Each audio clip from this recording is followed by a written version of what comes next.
ശ്രീഗണേശാ ഗുരുഭ്യോ നമഃ. സദാശിവസമാരംഭം വ്യാസശങ്കരമധ്യമാം അസ്മദാചാര്യപര്യന്താം വന്ദേ ഗുരുപരമ്പരാം. ശ്രീ ഗുരുവായൂരപ്പാ ശരണം, ശ്രീ ഗുരുവായൂരപ്പാ ശരണം, ശ്രീ ഗുരുവായൂരപ്പാ ശരണം. ശ്രീഹരിയം ഒരു നിഴൽ നാരായണീയം, ദശകം 31. മഹാബലി ദർപ്പശമനം. വീടുത്തെ തേജസ്സിനാൽ ആകൃഷ്ടനായി മഹാബലി വീടുത്തേക്കെന്തു വേണം എന്നു ചോദിച്ചു. അന്നം വേണോ, ധനം വേണോ, ഭവനമോ ധരണിയോ, ആവേശപ്പെടുന്നതെന്തും അടിയൻ തരാം. അഹങ്കാരം മുറ്റി നിന്ന ബലിയുടെ വാക്കു കേട്ട് അതീവ വിനയത്തോടെ ഭഗവാൻ ചൊല്ലി, അസൂരന്മാർ ജയിക്കട്ടെ, 3 അടി മണ്ണു നൽകുക. അതു കേട്ടു ജനങ്ങളിൽ ചിരി പടർന്നു. 3 ലോകങ്ങളുടെയും നാഥനായ എന്നോടു നീ 3 അടി മണ്ണു ചോദിപ്പൂ, ആശ്ചര്യം തന്നെ.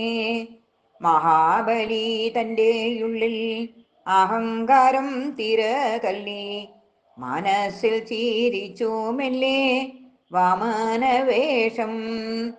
3 അടി മതി എന്നുള്ള വാക്കു കേട്ടു മഹാബലി മോദത്തോടെ കാൽ കഴുകാൻ വെള്ളം കൊടുക്കേ.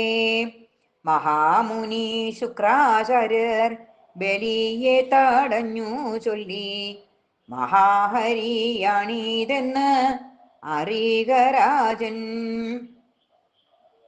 മഹാവിഷ്ണു എൻ്റെ മുന്നിൽ യാചിക്കുന്നു എങ്കിൽ മുനെ, മഹാഭാഗ്യവാനല്ലേ ഞാൻ, രാജാവു ചൊല്ലി. ഉത്തമയം പത്നിയാലേ വാമനനോപാദ്യം നൽകി, ഉദകപൂർവമായിട്ടു സർവവും നൽകി.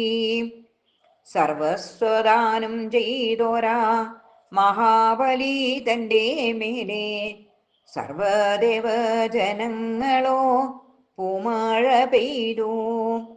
ലോകജനം നോക്കി നിൽക്കേ വാമനനോ വലുതായി, ബ്രഹ്മാണ്ടത്തോളം ദേവശൻ ഉയർന്നു വന്നു. ബ്രഹ്മലോകത്തെത്തിച്ചേർന്ന ബ്രഹ്മരൂപൻ തൻ്റെ കാലിൽ ബ്രഹ്മദേവൻ ജലം വീഴ്ത്തി സന്തുഷ്ടനായി. ജലം പിന്നെ ഗംഗയായി, ദേവാദികൾ നൃത്തമാടി. ജാമ്പവാനോ ലോകമാകെ സഞ്ചരിച്ചല്ലോ.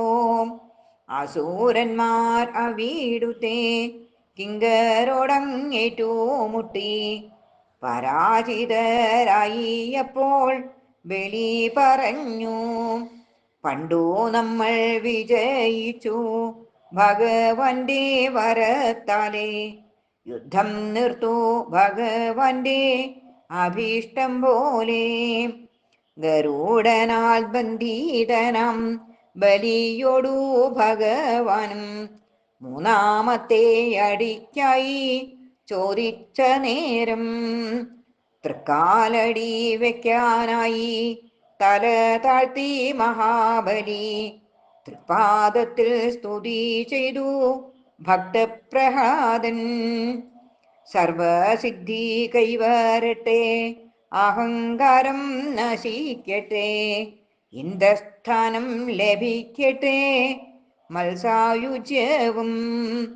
ബലിയോടു ചൊല്ലി ദേവൻ യാഗക്രിയ പൂർത്തിയായി. ബലിദർപ്പം തീർത്ത ദേവാ രക്ഷിക്കണമേ. സർവം ശ്രീകൃഷ്ണാർപ്പണമസ്തു.